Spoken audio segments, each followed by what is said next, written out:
Hey boys, welcome back to some more Dragons Career 2020. It is round 26 and we are taking on the Bulldogs, who are coming last. And as you can see, we've wrapped up the top 8 spot. We have wrapped up at worst a 8th place finish.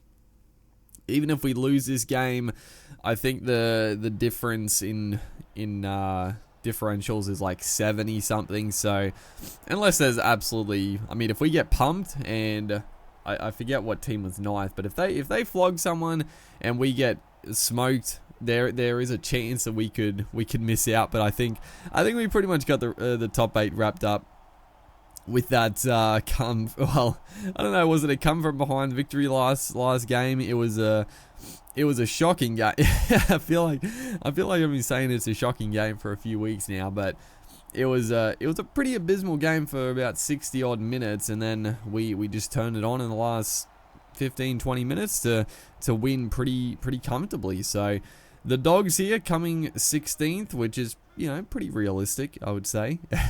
Obviously the Bronx in real life got the wooden spoon, but the Doggies weren't too far off. Is Ben Hunt, nice little scoot there, but Jason Saab is just going to get bundled into touch. I tried to turn him back on the inside, and he had plenty of room, but the big winger just gets absolutely destroyed, manhandled. That was rather frustrating because a great run from Ben Hunt to start the game off. But yeah, we this is a game where we can try to get some more confidence under the belt. Getting that win last week, hopefully we can have a good performance here, try to put some points on, beat a team that is well and truly out of the race. It'd be not a win that would instill that much confidence, but that's not the start we wanted. It's gonna be a try here. Who scored it? Was it Kieran Foran? Who was it? Or Lachlan Lewis, maybe. Maybe a Lachlan Lewis just scampering over there. But regardless, losing here would be catastrophic for our confidence and our finals ambitions. But getting a big win would go a long way, regardless of the team we face. And there's always two train of thoughts. Do you want to be versing the best teams going into the playoffs, or have a couple of easier weeks? I think probably versing the better teams is probably more beneficial for the long run. But if you get a couple of easier matches leading up to the finals, it can definitely have its benefits. Let's say that. But 20 minutes in, Dogs still up 6 points to nothing. They're honestly looking pretty good. That's a great ball there to Josh Jackson, hitting the line hard. So we're looking a little bit on tilt. I mean, do we deserve to be making the finals? Honestly, on our performance in the last month or so, we honestly don't really deserve to be in the top 8. But we're gonna be there, and anything can happen when we get to the playoffs. If we can play some good footy, as a nice little ball there. Matt Duffy just bursts away from a couple. He is going to score a scintillating solo effort. Matt Duffy, he's been probably one of our best all season.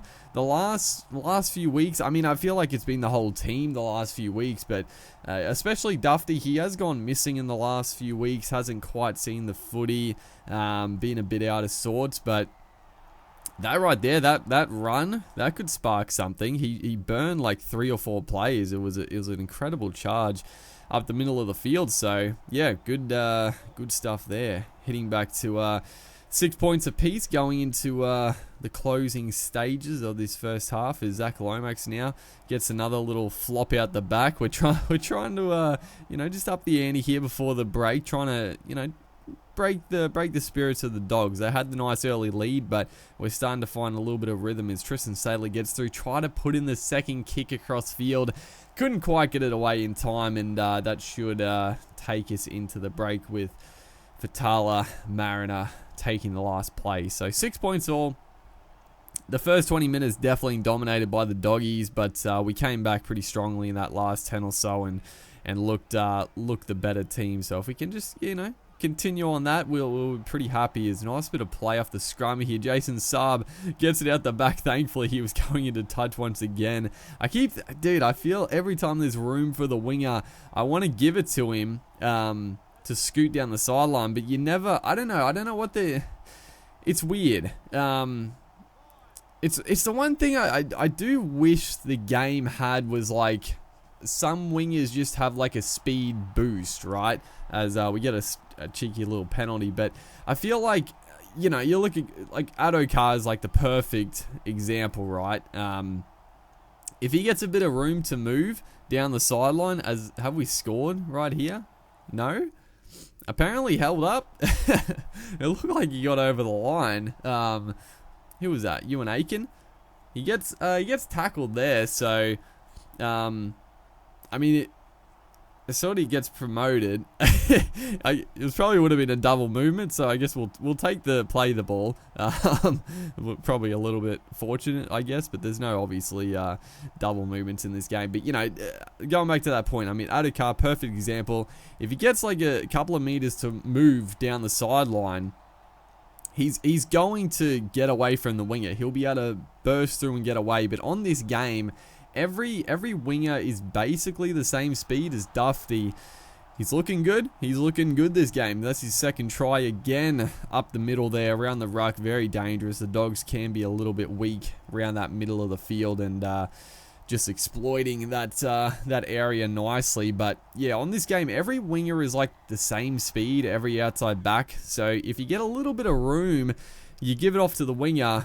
If you got a quick winger, you would think they're going to go straight past and into, you know, make a line break, but it just doesn't happen. The opposing winger always turns around so quickly and is able to catch up to them. So I wish there was like a speed boost option, or some wingers have it, or maybe it's a button you can press when you get in space to hit the NOS button, just to break away from that initial, because you're obviously going to have more momentum and more speed than the defender anyway. So I don't know if they should just make it so turning around takes longer, or, you know, I don't know how they would fix it, but it's always a little bit frustrating when you have you got some space there and you just want him to hit the line hard, but the defense is always able to sort of catch up to him before he's able to get away. But you know, it's a little bit of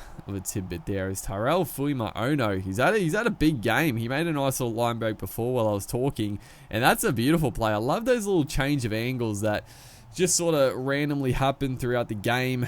Not really a set play, but just one of those, yeah, nice little lines underneath. And Fuima Ono, he's a strong ball carrier. And here he goes again. He's had an absolute stormer, just killing off the bench. So a couple of our players looking pretty sharp here in round 26. Again, we're taking on the Dogs, who are 16th spot on the ladder, but good signs, much better signs than we were showing in the last couple of weeks. And the great thing about this game is that, you know, we looked pretty poor the first 10-20 minutes, and we did let the Dogs score the opening try, but ever since that moment we've been pretty much faultless. I would say the Dogs really haven't had a look in for the next 50 odd minutes, and we've just controlled and dictated terms and scored a few nice tries. So very happy with the performance thus far. As we look to go left here, Zach Lomax is going to pick it up and get